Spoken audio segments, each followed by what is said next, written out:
¿Qué tal? Bienvenidos. Mi nombre es Arturo Alpizar y esto es GIONI, Ciencia y Cultura en Corto, un espacio dedicado a la divulgación de la ciencia, la cultura y el arte.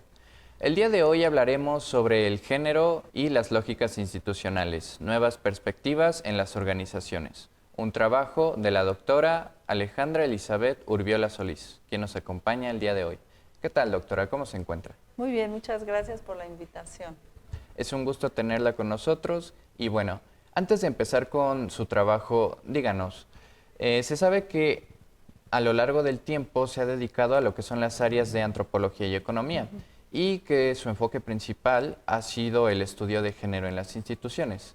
Díganos, doctora, ¿cómo surge este interés por estas áreas y este enfoque de estudio? En los espacios organizacionales y en las instituciones se reproducen esquemas de género dominantes. Entonces, es a partir del análisis de cómo se dan estas lógicas institucionales que podemos evidenciar pues esas categorías dicotómicas asimétricas, por ejemplo, entre varones y mujeres, y también la exclusión de miembros del colectivo LGBTIQ+ dentro de las organizaciones, o el trato desigual o los tipos de violencia que ocurren. Las organizaciones pues hay de muchos tipos. Podríamos decir la escuela, la iglesia, el ejército, la empresa, son espacios donde se dan este tipo de relaciones y de ahí el interés. Bueno, hablando de esta dinámica dual en la que vemos un género binario, ¿cómo es que históricamente se va desarrollando esta dinámica y cómo o por qué es que se impone tal cual? Ok, bueno, ahí tendríamos que remontarnos a la historia. O sea, históricamente han habido en el mundo diversas culturas, civilizaciones que han tenido que aprovechar la energía humana, canalizarla para producir aquellos bienes que se requerían para pues, reproducir la civilización, para tener excedentes. A partir de ahí, esta división sexogenérica del trabajo se basa en esta división dicotómica de mujeres y varones, que considera pues los cuerpos sexuados, y luego se agrega los aspectos culturales relacionados a cada uno de ellos en términos de funciones o de roles. Por ejemplo, para los hombres el espacio público, para las mujeres el espacio privado. Y hay un mandato de género que tiene que ver también con lo que se debe hacer, con lo ideal para cada persona dentro de ese rol, y también con el cuerpo. Entonces decimos que esta binariedad abarca cuerpo y subjetividad y está anclada en una división sexogenérica del trabajo, que es pues parte de lo que se conoce como el sistema patriarcal, que no es del sistema capitalista, o sea, es anterior, y que ocupa esa energía humana de esa manera y excluye cualquier otra expresión disidente, por llamarlo de alguna manera, expresión disidente de género, de expresión de género, de orientación sexual, por no alinearse a las necesidades que tiene esta especie como de matriz. Hablando de esta estructura que surge incluso antes del capitalismo, Sí. el patriarcado, que se destaca principalmente porque la figura dominante aquí es lo que se denomina como el género masculino. ¿Cómo es que surge este rol como el género dominante? Es que hay una división de los espacios. O sea, ahorita, bueno, no estaríamos hablando solamente del espacio en una organización, sino el espacio pues en una sociedad, en una cultura, en una civilización, y este androcentrismo pues se va construyendo y reforzando a través de la ideología, lo que diría Paul Preciado, las tecnologías que producen verdad, por ejemplo la religión, por ejemplo pues ya más cercano a nosotros pues a través de la educación, de pues la escuela, el museo, etcétera. Entonces, nosotros estamos organizados de tal manera que tenemos por encima de los sujetos ciertas instituciones. Y antes de que llegara el capitalismo, en esas civilizaciones ya se estaba pensando de qué manera utilizar esa energía, y ahí la religión, por ejemplo, en las teocracias, pues funcionaba como una forma que alinea a las personas en los roles. Y ese androcentrismo pues tendría pues como su contraparte ubicar a las mujeres en ciertas áreas. Entonces ahí tendría ese origen y se replica ideológicamente a través de la educación, por ejemplo, de ahí el interés también. Y bueno, de hecho, precisamente nos menciona su trabajo que durante la época en la que el cristianismo se instaura como la figura central de Occidente, previo a ello teníamos culturas como romanos o griegos que veían la sodomía, por ejemplo, como algo normal o algo permitido en sus sociedades. Sin embargo, pues cuando llega el cristianismo ya se impone más lo que es este binarismo de géneros y se descarta pues las costumbres de otras civilizaciones que quedan atrás. Sin embargo, ¿qué sucede con estos otros géneros que existen? Durante la Edad Media y posterior, ya en esta parte del Renacimiento y el surgimiento del capitalismo, efectivamente hay este androcentrismo muy marcado que se apega a los cánones de los libros sagrados de las religiones monoteístas, ¿no? Las tres grandes religiones monoteístas. Posteriormente, en este tránsito hacia el capitalismo, también surge esta necesidad de alinear cuerpos y subjetividades para conseguir excedentes de producción y también para tener fuerza de trabajo, porque pues el ideal es la reproducción también en el caso de la mujer, ¿no? El mandato de género y los cuidados.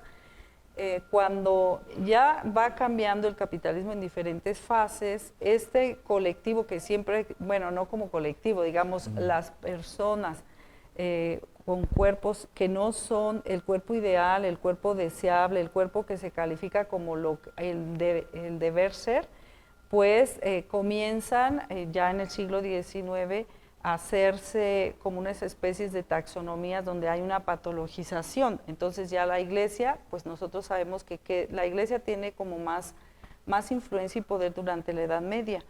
Después ya viene el Renacimiento, el surgimiento de la ciencia como forma alternativa de conocimiento, y ahí comienzan desde ciertos campos científicos a tratar de justificar pues este binarismo.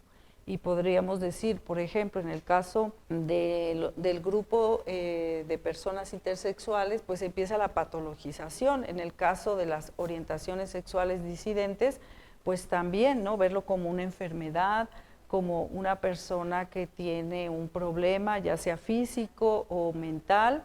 Bueno, en el caso de una persona intersexual, como alguien que hay que arreglar, y ahí intervienen pues ya estos médicos, los psicólogos, aquellas personas que están en los hospitales y que buscan cómo acomodar, cómo arreglar a esta persona, siempre teniendo en mente este binarismo.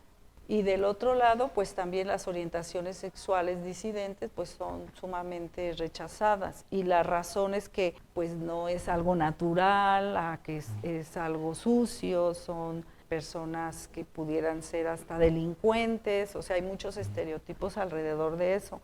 Y ha sido un largo camino para los miembros del colectivo tratar de empujar despatologizarlos en los manuales que se utilizan para clasificar las enfermedades. Y bueno, tristemente esa despatologización no ha sido igual para, por ejemplo, homosexuales que para bisexuales, que todavía están patologizados porque dicen, no, usted entra acá o entra acá, pero siempre es esta matriz binaria. O los intersexuales que dicen, no, usted le tenemos que arreglar el cuerpo porque o es esto o es esto otro. Entonces ahí hay una situación interesante, por eso me interesa en hacer esa investigación, porque en las organizaciones se replica esa estructura binaria y las personas quedan como en un limbo sin derechos humanos. Ahí podemos ver que incluso a pesar de que se incluyen a personas de otros géneros, otras orientaciones, aún queda como que todavía este hueco, ¿no? Donde no se consideran otras posibilidades, otras atracciones, otras disposiciones, se les considera como una como algo enfermedad, enfermo, una patología. ¿sí? Como un cuerpo abyecto. Yo creo que quizás también valdría la pena recordar que cuando hablamos de género es como lo que construimos en una sociedad. Y cuando hablamos del cuerpo, del sexo, pues es como con lo que nacemos, con lo que nosotros tenemos al momento de nacer. Y aquí hay que decir que cuando mucha gente nace, así fuera un solo individuo, si tiene como otras características de sus pues genitales, sus gónadas, etcétera, pues tendría que ser respetado en sus derechos humanos, ¿sí? Entonces a veces hay tratos crueles, tratos inhumanos, hay operaciones quirúrgicas irreversibles, por ejemplo, que violentan al sujeto o sea, son tratos inhumanos justamente para humanizar, según esto, humanizar bajo esta lógica binaria. Entonces, sí hay que entender que, bueno, el género es algo cultural, es un constructo, y a partir de ahí nosotros podemos hablar de identidad de género, orientación sexual, identidad y expresión de género. Okay. Y bueno, podemos ver que gran parte del tiempo lo que no se entiende o no se profundiza como tal es tratar de entender la identidad de género de los diversos individuos que tenemos en nuestra sociedad, ¿no? Sí. Sin embargo, antes de irnos, respóndame, ¿cómo es que el capitalismo influye en el género? ¿Lo refuerza de cierto modo en cuanto a limitaciones, prohibiciones o de cierto modo también puede llegar a generar inclusión? Ahí el capitalismo se apropia del sistema patriarcal o se mete en esta estructura y la utiliza para su beneficio. Y ahí podemos ver entonces que el capitalismo como claro. tal no tiene bandera, sino que meramente si sirve para los propósitos del mismo, Lo va a es utilizar, aceptable. porque invisibiliza a otros grupos, marginaliza y excluye a todo aquel que no se ajuste a esta norma cis heteronormativo, ¿no? Vamos a un corte y enseguida regresamos. Esto es Gioni, Ciencia y Cultura en Corto.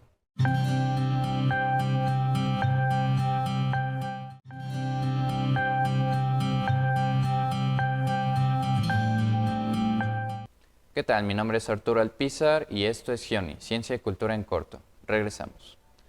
Bueno, retomando lo que veíamos anteriormente respecto al capitalismo, ahora vamos un poco con lo que trata su trabajo, que es la lógica institucional, que se basa en 3 rubros. Y en estos 3 rubros vemos, como anteriormente ya vimos, el capitalismo, la burocracia y lo que es la democracia. Entonces, bajo lo que es el género en las instituciones, ¿cómo se va relacionando o asociando con estas variables? Bueno, aquí tendríamos que ver que en primer lugar, como decía al inicio, las organizaciones tienen como estos espacios de reproducción sexogenérica del trabajo, de esta división binaria sobre los roles dicotómicos, asimétricos. O sea, es decir, partimos de inicio que hay una asimetría, no igualdad entre varones y mujeres en muchas áreas, ¿no?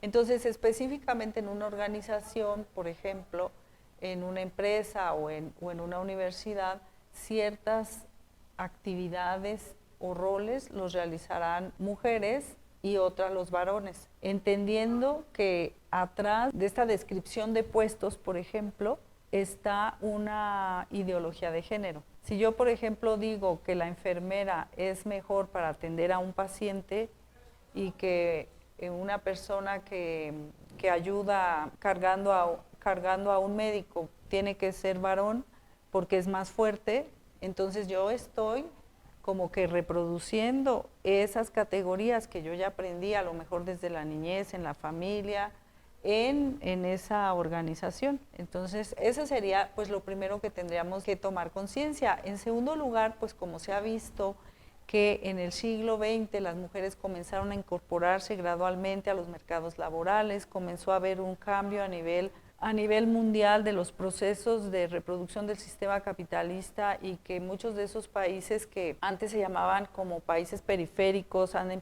empezado a mostrar diferencias también en torno a su dinámica interna, donde muchas mujeres participan, pues esto como que comienza a presentar fisuras. Así como la masculinidad hegemónica tiene fisuras, también el papel de la mujer como una mujer en casa, como una mujer a lo mejor que trabaja y que regresa a casa a tener esta doble jornada, o que tiene hijos y tiene triple jornada porque son los hijos, su esposo, sus parientes y el trabajo. Eso comienza a generar cambios, movimientos. Eso fue pues ya en los años 70 por allá, en el siglo pasado. Y esto, ¿qué acarrea en una organización? Pues que muchos grupos feministas comienzan a exigir que haya cambios en esas condiciones laborales, en las descripciones de puestos, que haya apertura para muchas mujeres en puestos de toma de decisiones, porque si alguien dice, pues una mujer no puede estar aquí porque pues no va a hacer carrera, porque va a casarse y se va a ir a tener sus niños, porque es más importante para ella, porque su función como mujer es tener hijos, o sea, ahí hay un problema. Eso está cambiando. Y está cambiando, decíamos nosotros, en estas lógicas institucionales, la relación mujer-varón. Y mujer-varón en términos de la toma de decisiones y también de la forma como las mujeres están trabajando. Pero ¿qué pasa con otras personas que también tienen derechos? ¿Sí?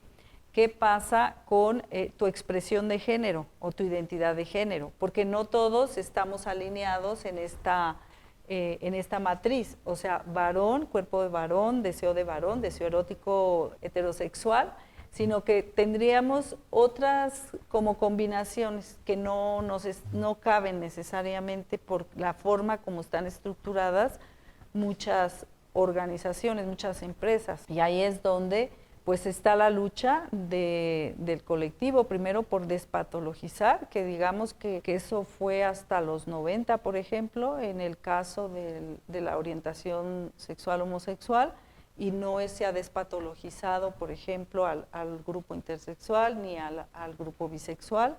Y ahora hay pues también un problema con grupos feministas radicales trans excluyentes. Bueno, ¿esto cómo se puede manejar en una organización? Sobre eso es que tendríamos que seguir investigando. Y, por ejemplo, vemos que la mujer a lo largo del tiempo, y principalmente en el siglo pasado, fue que se empezó a incorporar, ¿no? Poco a poco, como dice usted.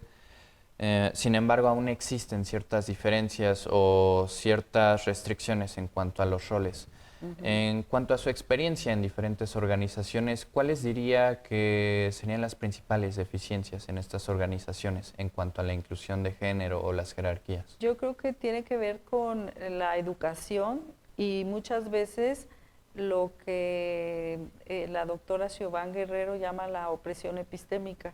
O sea, que tiene que ver con la información que recibimos tanto mujeres como varones desde nuestro hogar, y cómo vamos transitando en diferentes organizaciones que construyen una verdad que va de acuerdo con esta matriz binaria en el sistema patriarcal, y luego cuando estamos en la organización a veces no nos es tan fácil percibir, ¿okay? Entonces quizás lo primero pues sería tomar conciencia de los derechos humanos, por ejemplo, pues son para todos. También han habido acuerdos, tratados y que México ha firmado a nivel internacional, unos son vinculantes, otros no son vinculantes con respecto a nuestra Constitución, y como tener esa información yo creo que ayuda. Y eso posteriormente hablar de derechos sustantivos en las organizaciones, porque creo que no solamente es pues que sea la equidad entre mujeres y varones, sino que haya más inclusión, o sea que el panorama es como, o el abanico es más amplio, y eso podría ser con educación. Otro aspecto que hemos notado es que a veces las personas no se dan cuenta hasta que no se enfrentan con una situación que puede ser en un mercado laboral. O sea, si estamos, por ejemplo, aquí en la universidad y luego salimos al mercado laboral y nos damos cuenta que a lo mejor nos pagan menos o trabajamos más que un varón, y entonces ahí tú empiezas a decir, bueno, es que aquí hay un problema, ¿no? Y quizás yo no percibí ese problema en la universidad, en la organización. Obviamente, si estamos hablando de una empresa que no sea la universidad, que sea una empresa con una situación muy rígida, en términos de lo que es expresión identitaria con respecto a la imposición de una matriz binaria, pues ahí hay muchas investigaciones que hablan sobre cómo las personas sufren dentro de estas organizaciones y tendría que haber como un organismo que vigilara que no se violentaran los derechos humanos, pero ya no sería dentro de la organización, sino es como algo externo, en un campo organizacional. Estaríamos hablando, por ejemplo, esta empresa, bueno, tiene que estar certificada, por ejemplo, que la certificación se la da a un tercero. Entonces yo te voy a certificar que no violente los derechos humanos de tu personal, que no está en esta matriz binaria. Ese podría ser un caso.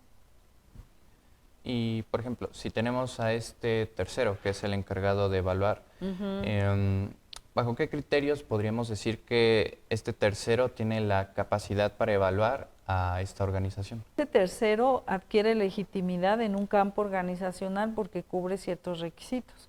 Y cuando ese tercero no está, que no pueda hacer algo regional o nacional, pues podría ser una instancia internacional. Ajá. Y yo entiendo que México pues tiene firmados tratados pues contra la violación de los derechos humanos, contra la violación de los derechos de las mujeres, la protección de los derechos de la niñez, etcétera. Entonces, por ejemplo, los acuerdos de Yogyakarta que no son vinculantes, o sea, ¿cómo los bajo ya como derechos para el colectivo LGBT y más en una empresa? Y ahí pues sí intervienen otras instancias, pero las organizaciones como cualquier empresa o la universidad pues tienen que buscar cumplir con eso. Dado que lo que se busca es esta inclusión, que se respete la identidad de los diversos grupos, las diversas personas que rigen, que están en una institución. ¿Cómo es que se puede de algún modo reforzar o cuáles son las carencias que se pueden de algún modo tratar? Pues yo creo que a nivel de una organización, pues decía yo, o sea, la estructura tiene que ver cómo son los puestos, la descripción de puestos. Luego se tiene que analizar cómo están en la práctica siendo ejercidos estos derechos laborales de mujeres y varones, o sea, a qué tienes derecho, a qué no y demás, ¿no? Con respecto a la expresión y la identidad de género, hay empresas más flexibles que otras. En nuestra universidad es muy flexible, pero ahí hay otra situación, que es que las personas también estamos bajo una condición de opresión epistémica fuera de la universidad. Es algo estructural, diría Paul Preciado. Entonces tendríamos que ver cómo funciona y luego cómo le estamos dando el servicio a la población y el cliente, pues cómo quiere ser tratado. O sea, son diferentes áreas. Okay. Diríamos que es algo así como toda una ingeniería social, ¿no? Exactamente. Y bueno, antes de terminar, una pregunta en cuanto a personas que son discriminadas, que son juzgadas o incluso segregadas de las mismas organizaciones, ¿cómo podemos respaldar a estas personas? Pues ahí hay varias posibilidades. Por un lado, pues tiene que haber, como decía yo, más vigilancia con respecto a qué está pasando al interior de esas organizaciones, qué certificaciones tienen, y ahí hay mucha labor del gobierno, de las instancias internacionales de imponer ciertas o bajar ciertas normas o de los acuerdos que se hayan firmado que se objetivicen en la práctica en las instituciones. Y por otro lado, pues con educación. Nosotros somos sujetos de derechos humanos y debemos exigirlos también. Muchas gracias, doctora. Agradecemos su presencia de parte mía y todos mis colaboradores y esperamos volver a verlo pronto. Gracias por la invitación. Mi nombre es Arturo Alpizar y esto es Gioni, Ciencia y Cultura en Corto. Hasta pronto.